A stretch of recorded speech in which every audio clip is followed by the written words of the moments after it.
Welcome back, everybody. Once again, I am loving this. This is season 2, 2021, Vince. You know, we made it. We made it through the year, and here we go, opening up 2021 with a great speaker. Today, we have a great guest. Vince is going to introduce him. But let me briefly thank all those that supported us in 2020, those that are hanging with us in 2021. You're going to be blown away by the guests that we're bringing you this year, Vince. Absolutely. 2021, new and improved things are in store. Some great surprises coming up as well. Stay tuned to the end to hear about them. But for season 2, we start back up our national tour with that, as with all these dynamic leaders. But today we're going back to Pennsylvania to speak with Daniel Harris, who is the founder and CEO of Muddy Boots Leadership, LLC. So welcome, Daniel, being on the show. Let's first dive in and tell us about you. Thank you. Thank you for having me. I look forward to this and very much appreciate the opportunity. So I just published Muddy Boots On Guard, the 4 Pillars of Leadership, which came out in October, towards the end of the year. And in which I defined the 4 pillars of leadership as courage, love, integrity, and passion. And I wrote the book to inspire the leader that is in people, that is in you, essentially. Prior to that, I recently retired December 31st, 2018, pretty much January 1st, 2019, retired from the military, from the Army, after serving 20 years on active duty and another 11 plus years in the reserves, but it was all in the National Guard. Family and myself, I immigrated to the US in 1977 at the age of 15 with my family, lived in New York, lived in Staten Island, went to school, met 2 great friends that we're still together today. Together we're a lethal threesome. That's God, Uncle Sam, and myself. We travel around a lot, and I'm able to accomplish so much. And reside in northeastern Pennsylvania here, and started Muddy Boots Leadership. That's fantastic. I tell you, I'm interested in that book. I'm going to get me a copy of that and get inspired. You mentioned love, and that's definitely one of the pillars of leadership, and I believe that wholeheartedly. Now, yes. Muddy Boots, that's intriguing. So tell me about Muddy Boots. Well, in order to be a leader, you have to be on your feet. You cannot lead from behind your desk, or you cannot lead from sitting in one spot. And if you're on your feet, moving around, observing, constantly tweaking, right-sizing, prioritizing, speaking to your team members, that allows you to keep your finger on the pulse of your organization. But in order to do that, you're going to wear out some serious, sole on your shoes. And so Muddy Boots is just it. As a commander in the military, from a lieutenant going up through captain, major, lieutenant colonel, I wore out some boots, and my boots were never clean, if rhetorically speaking, right? But it's in the name, and it's the essence of growing and developing leaders one step at a time, and keeping the whole framework in mind of the boots, the steps, and it being muddy. If it's clean, you're not moving around enough. It's there's something called critical time and place, where leaders always need to find that and place themselves there, and you find that out by moving around. Because if you're not in that spot, you will not be able to act as the catalyst to drive your mission, your objective, your focus where it needs to be. Thus, Muddy Boots. definitely it's it fits and it really resonates with to the fact not just military of any individual that is leading, because to your point, for them it might be muddy shoes and muddy pumps, but the bottom line is that you should be getting behind the desk and moving away from that, and getting yourself out in the trenches and getting dirty, and learning from walking around, leadership by walking around. So we Excellent. definitely love Muddy Boots leadership. Uh, just sharing for to the audience, how any shifts from the pandemic you have endured, and or what are you currently doing uh, in the leadership arena that you'd like to share with the audience? Well, the book is out, and I want to draw the attention and talk about a few things that I feel leaders need to focus on, particularly in aiding their team to deal with the pandemic, right? And that is resiliency. Um, I think that's a responsibility of the team lead or the leader. I put it squarely on them. This is a time when team members, everyone in the society is dealing with this pandemic that is unprecedented.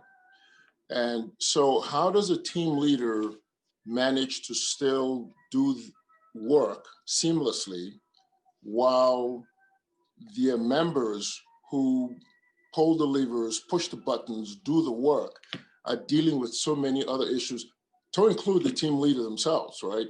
So that is a key issue that I think leaders need to focus on, is the resilience of their team. So why is that important? I tell you, resilience is the ability to bounce back having faced or dealt with a traumatic experience, right? So a person is never the same once they experience an event or deal with an emotion that is not normal to them. A death, an accident, a very tragic accident, isolation, and so on and so forth. And because this pandemic has come in and surgically attacked those things that we hold dear to us and we use to define pretty much our existence, the results, the second and third order effects of that on people, I think will be uh, we'll be discovering that for years to come. I don't think we've even touched on it yet. For example, um, you know, church. Some people define their lives by going to church service, socializing in that arena. Well, COVID has knocked that out. Social distancing. Some people go to the gym. Some people go to happy hour, the play dates with families and children and even pets. That's all out.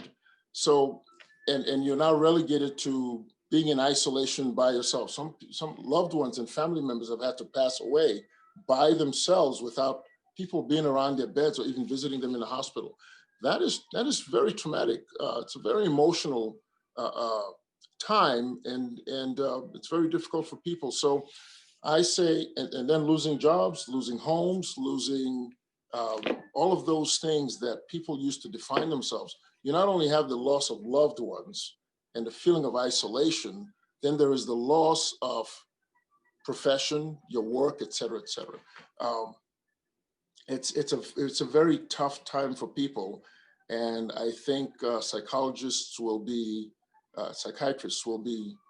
unearthing the effects, the emotional effects of that people are dealing with after this for quite some time. So resilience is what I want leaders to focus on. Yes, that's resilience. We can wear those T-shirts all day long, right? Because Yeah, if anything in 2020, we have learned that has to be a byword in our, a word that we live by in every day from now on. absolutely. And I agree that there's some things that leadership have to take a hold of in order to continue uh, pushing folks down the path of success. Because, fact is, it doesn't look any different than last year right now, right? No, no, it, no, no. it may, in some instances, it may look a little worse. So, Yes, yes, yes.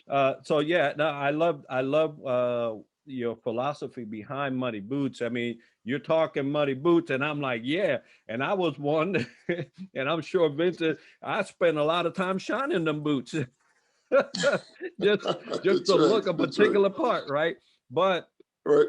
true essence of leaders is that those soles need to be worn. I mean, if you wore those boots all year long, you should have no soles on the boots by the time you're done. Absolutely. And so I Absolutely. love I Now, love the philosophy and mentality behind that. So where does Muddy Boots go from here, right? What are your trajectory, your outlook look like? well,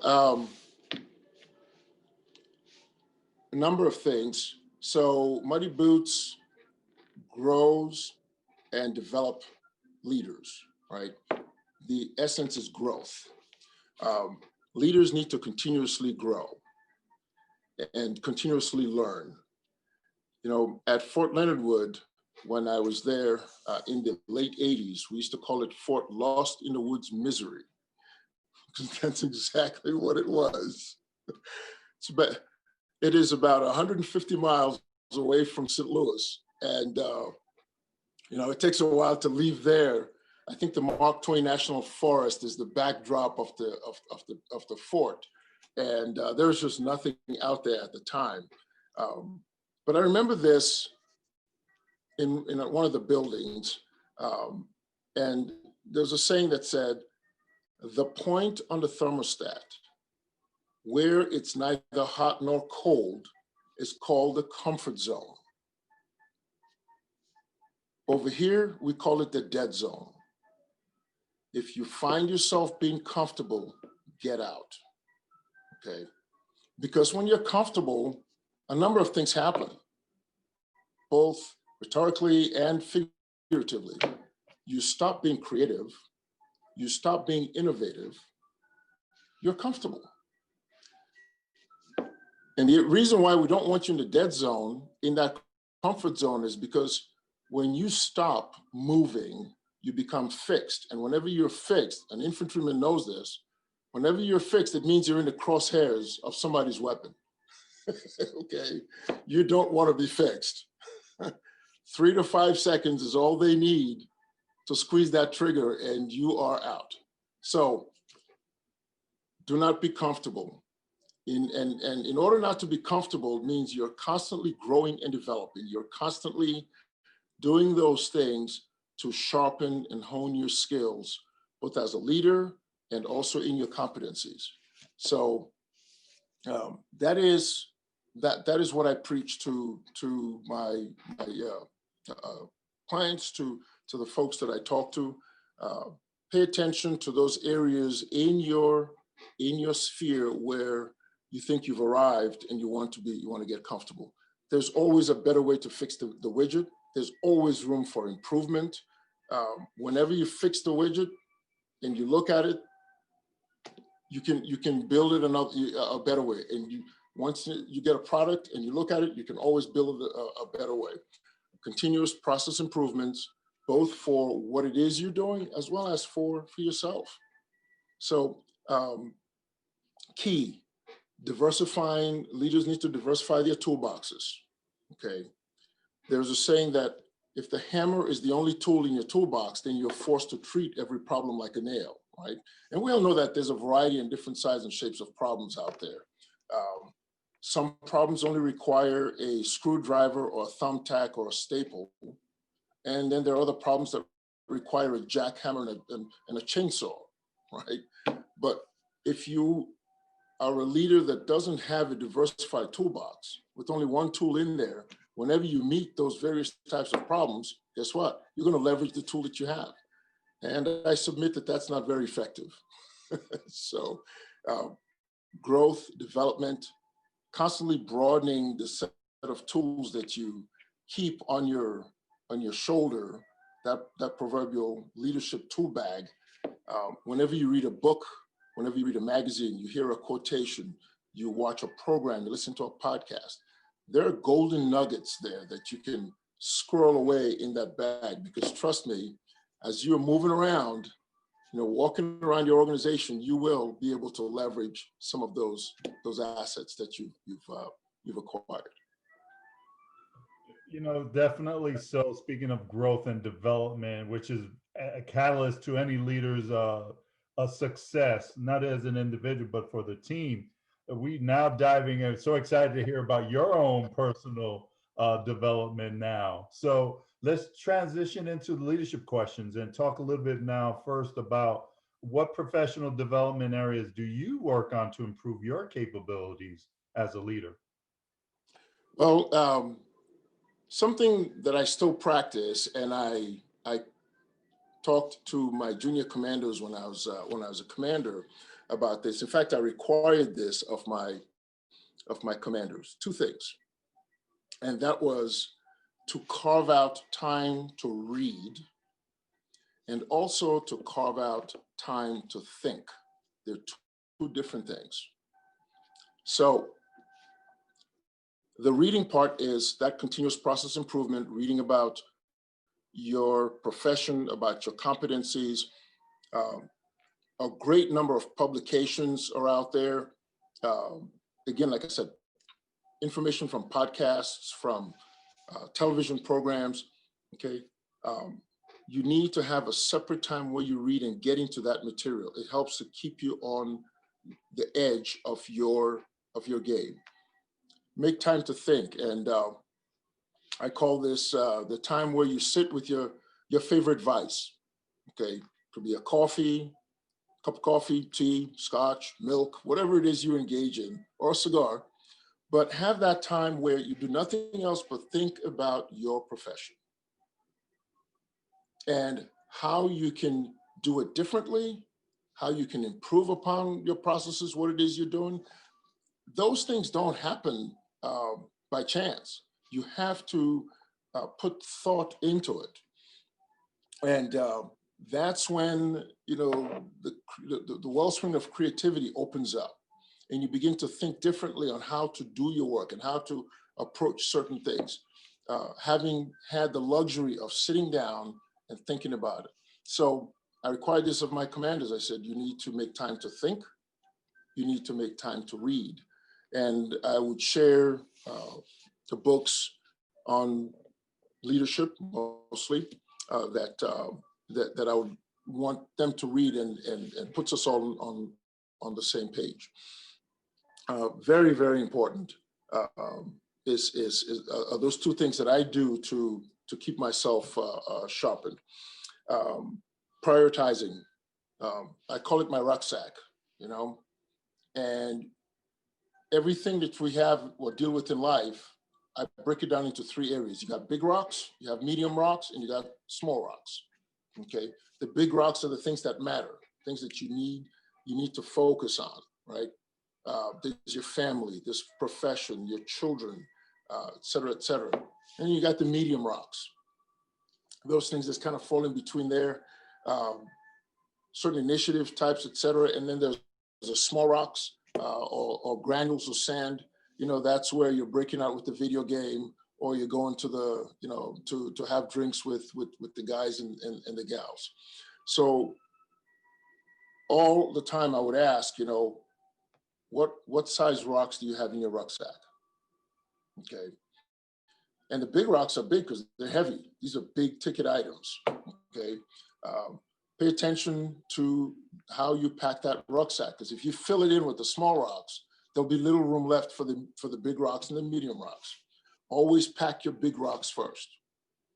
And then you put in the medium-sized ones, and then you can pour in the granules, and that'll fill in the spaces in between. But always secure those big rocks. And I find myself practicing that. I remind myself about that, and it keeps me on the edge of my game. Yeah, you're talking about that whole exercise, right? Because it has been used And I vividly, it comes to my mind, how there's only one of us, right? There's I but see. so much space, and we just get dealt rocks. It's not like we get to choose which rock we're gonna get. It comes at us, and we just have to figure it out. And typically, Precisely. that exercise is wonderful, and I love it. I love seeing it in actual live action, where you say, "Wow, you could fit all those rocks in this one vessel, and it can work. You just have to prioritize." So I love that. So in Yeah. that's a great advice. So advice for emerging leaders, because there's a lot of people that are listening that are at Mhm. different stages in their leadership. Some are just getting into it. Some are, they working it. Mhm. They're in it. They're in the position working, and then there's some at the levels that we often see in the show, executives, business owners. They're leading the whole shebang. So, what advice would you give an emerging leader that you received while you was growing up? I tell you, it all comes back to a number of things. It starts with the values and the morals and the way we were raised. We hear about work ethic. Um, Nothing is to be lost on that. It defines and it shapes your approach to everything that you do, pretty much the way you were raised.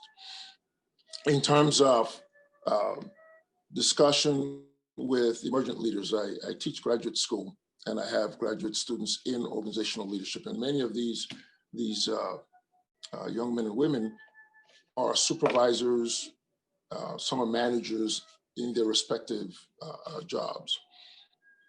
And one of the things we talk about most of the, I introduced this in the classes. It's the issue of looking at yourself and asking or being sure that what it is you're engaged in is your choice. It's your choice. You're not doing it because your father and your great grandfather and your great great great grandfather did this, or this is something that your mother wanted you to do, or an aunt or uncle or someone. You receive that information, you listen to what they tell you, and it's input, but it is not making the decision for you. You are the one that makes that decision. And here's the reason why that's important. Because there are going to come those times when you're up against the wall. Okay. It's cold, it's miserable, or it's hot. We say where the tire meets the road. And if what you're doing is not your choice, you will start to hate life. We say in the Army, you will hate life. Um, but more importantly, when it's your choice, it does not become work. You find yourself in that space where you've lost track of time, you've lost track of effort. I say you need to experience two things. Okay, you need to experience timelessness and effortlessness when you're engaged in that which you know this is for you, when you know that you're hardwired for this. But if you are constantly watching your time, and when you're engaged in it, it's an effort, it's a struggle. I say, brother, sisters, you're not hardwired for this. This is not you. We need to find this is not for you. Okay. The reason why that's important is I want to get them to that space where they can open up that wellspring of creativity and innovativeness. Because when you are not fighting what it is you're doing, it's just become a part of you. The energy just flows. You think about it differently. You can see different ways of doing the same thing. You develop new ways of approaching it. And when you've arrived at that space, you're no longer working. You're living, at whatever it is, whether it's in business whether it's in politics, whether it's in religion, whether it's sports, entertainment, any one of those venues, the first thing you need to arrive at is ensure that you're plugged in. You're plugged in into that which you're hardwired for, because the rest will be history. People will be reading about you in the Hall of Fame. Hall of Fame, indeed. We want to all be living our true selves and loving Absolutely. it. Absolutely. To your point, we all have that choice, and Absolutely. understanding and embracing that choice is very imperative and important. Great advice there. But at times we have to handle challenges and obstacles. And for yourself, how would you handle challenges that you face or you're currently facing? Well, I say this often that challenges are good. Challenges are good. Challenges help to make us better as we figure out ways to resolve them, to fix them, to overcome them. So challenges make us good. We dispense with labels. Get rid of the labels. Everything that you're dealing with is neither good nor bad. It's just what it is. There, if it's not flowing the way you want, that's a challenge. And rather than looking at it as a problem, I invite folks to look at it as a challenge. And when you work through resolving that challenge, there are lessons that you're going to learn. There are takeaways that you're going to walk away with, and hopefully you remember to squirrel them away in your leadership kit bag, because sure enough, somewhere down the road, you are going to encounter something similar. So I welcome challenges, because through talking with team members, reaching into that tool bag and pulling out different set of tools to leverage upon that challenge ultimately helps me to overcome them, right? It also helps you to be resilient. So challenges are good. Now, in terms of challenges that I've had to deal with, well, COVID is one of them. I lost my father and my brother fairly recently, as well as my nephew. And the way I've overcome them is talking about them, engaging in work. I exercise.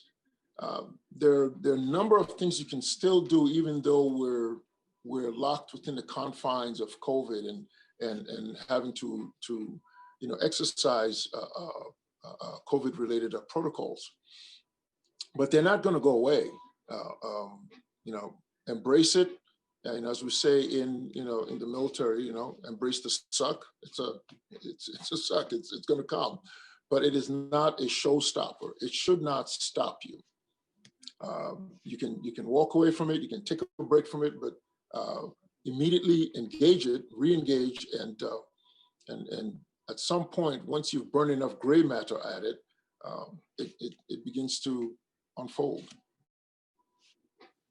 Yes, I totally agree with that. And as you mentioned of your family, my heart to you and your family, and our condolences for those losses. I know that the nation, the world even, has seen this in one way or another. We have a family member in ICU conditions as well. This is affecting us. Leadership. This is the time, right, where true leadership has to know how to strategize around these things that come at us, because life will come at different stages, in different forms. So in the terms of strategy and leadership, what would you suggest team leaders do to be able to strategize around these challenges? Well, I'll tell you this, and part of the reason why your title, The Leadership Void, resonates so well. this is a time when leadership is so important, is so key. John C. Maxwell, in his book, 21 Irrefutable Laws of Leadership, I'm sure you're familiar with it. There's a quotation in there that I like, and it says, everything rises and falls on leadership. Now think about that for a minute. Okay, everything rises and falls on leadership. Because life unfolds daily and things just happen. Things are what they are, right? When you have the ability to lead a team, that involves getting many people, could be 2, 3, 4, 10, 20, a team, acting in concert. That is pushing and pulling in the same direction, not one is pushing and another one is pulling in opposite directions, but they're both pushing and pulling in the same direction with the leader choreographing, prioritizing, watching the limits, keeping the focus and inspiring them to do what they need to do in achieving this. I tell you, that's how you achieve extraordinary results. I don't care what's going on. Could be COVID, could be warfare, could be in a boardroom, a business boardroom, could be on a sport team, it could be in a religious organization, it could be in entertainment. Okay. Time, leadership, and Dr. King said, the time is always right to do the right thing. That's what leaders do, because they extricate themselves out of it. It is not about them. It's never about them. It's about the team and accomplishing the objective or the mission or the quarterly earnings that's been set by the CEO, what have you. But the time is always right to do the right thing. And you cannot step away from that. The minute you move away from that, that construct, there's a stain. The light goes dim. The energy drops a little bit because your team members will pick that up in you. They will see that. Okay, nothing like a fake leader. It saps your energy. It kills morale. It stops inspiring. Right. Big difference between motivating and leading. If you show up to work 3 days late in 1 week and your manager cuts your pay, that motivates you to show up in time. Okay. So I say managers motivate, leadership inspires. Okay. Depending on the culture and the environment that you've nurtured on that team as the leader, right? Trust me, no member of that team is going to show up late. And when they can't wait to get in there, and when they're there, you have to tell them to go home. And how do you tap into that, right? It's because of the environment and the culture that you nurture on that team. It's a number of things. You create autonomy. You give people autonomy in doing their work. Trust that they've been trained. I mean, take the military. We all go to the same schools. We all get trained and certified. So by the time you show up to work in a unit, you've met the basic minimum standard, okay, to be there, right? So really, what is the work of the NCO and the officer? It's to inspire those guys. You're not showing them how to do their work. They've been trained to do that. They know how to do their work, okay? But those tough days are coming when it's, 0 degrees outside and, 18 inches of snow and the truck's wheels are spinning and you're in tents. How do you get that team to continue pushing forward, okay, when they have all these other external pressures, at them? So the role of the leader is just so critically important. I cannot understate it. Ladies and gentlemen, you heard it first from Daniel Harris. You have to inspire, make sure your soles are worn. And if you haven't picked up his book, On Guard, and know about those four pillars, please do so. But for those who want to learn how to get a hold of that copy of that book or to work with Muddy Boots Leadership, how do they get a hold of you and your company? The website is www.muddybootsleadership.com. And again, it's www.muddybootsleadership.com. Also on Twitter and LinkedIn and Facebook. That's how you can get hold of me. The book, The Four Pillars, incredibly important. That second pillar.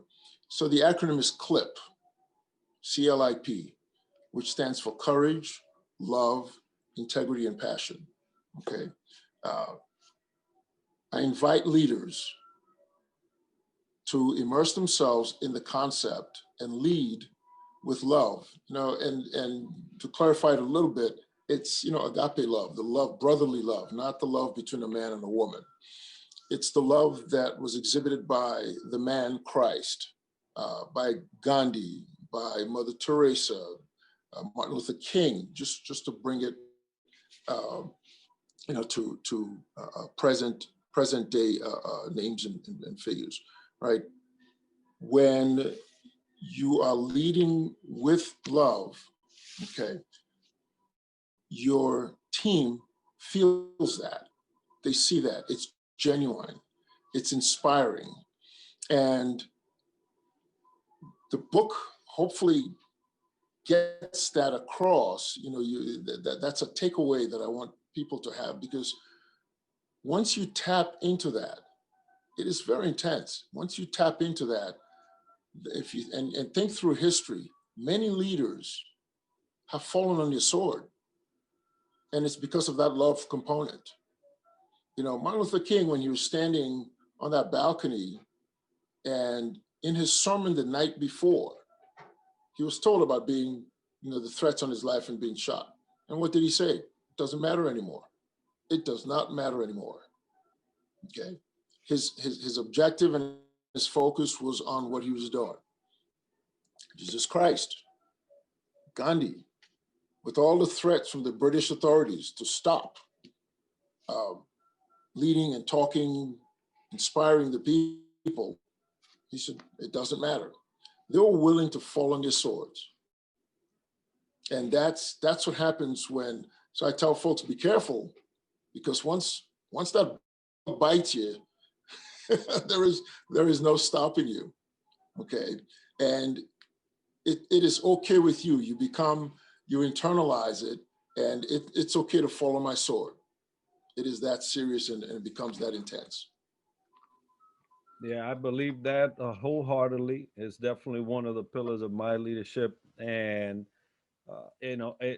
you can't go without it. If you do, you see things that are similar to what we've seen throughout the news feeds for decades, right? And leaders that have went down roads that they shouldn't have, made decisions that they shouldn't have, because that wasn't a central figure or pillar in their leadership. Now, folks, we're going to be putting that information part of the video. We'll also have it as the notes, so you'll be able to get in contact with Daniel. But Daniel, thank you so much. Folks, if you want to get a hold of us, the Leadership Void, simple. The Leadership Void at gmail.com is where you'll contact us. If you want to be a guest, you have some comments on the show, you have some suggestions on topics that you want us to cover dealing with leadership, we'll look at that and curate it and put it all together.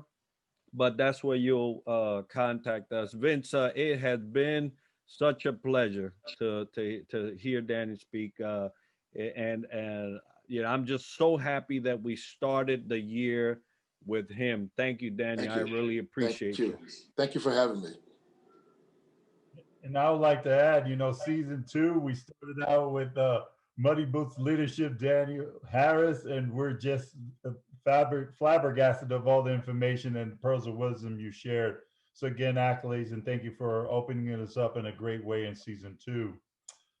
Thank you. And for everybody else, so for our audience out there, next week we have an opportunity to interview an Air Force veteran. We'll give more information during the week and you'll hear more about it. Plus, this Friday, January 15th, we kick off our first live broadcast called the Radio Check. We're calling it Radio Check. We're synonymous to doing the battle check. We'll have no agenda. It's a live feature, the 1st and the 15th every month at 1900 hours. For those who don't know, it's 7 o'clock p.m. Eastern Standard Time, live radio check.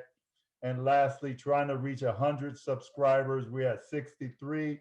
Give us a boost. Subscribe our YouTube channel, The Leadership Void. We'll be happy to have you because that book right there, From the Prairie to the Pentagon, is definitely the one you can win. And it's from one of our great leaders that we had as a host, Denise Jelinski Hall. She is the author of that great book. Please subscribe to enter the drawing. But again, today we just want to say thank you again to Danny Harris for being here. We salute you and thank you for your time and everything you do. Thank you for having me.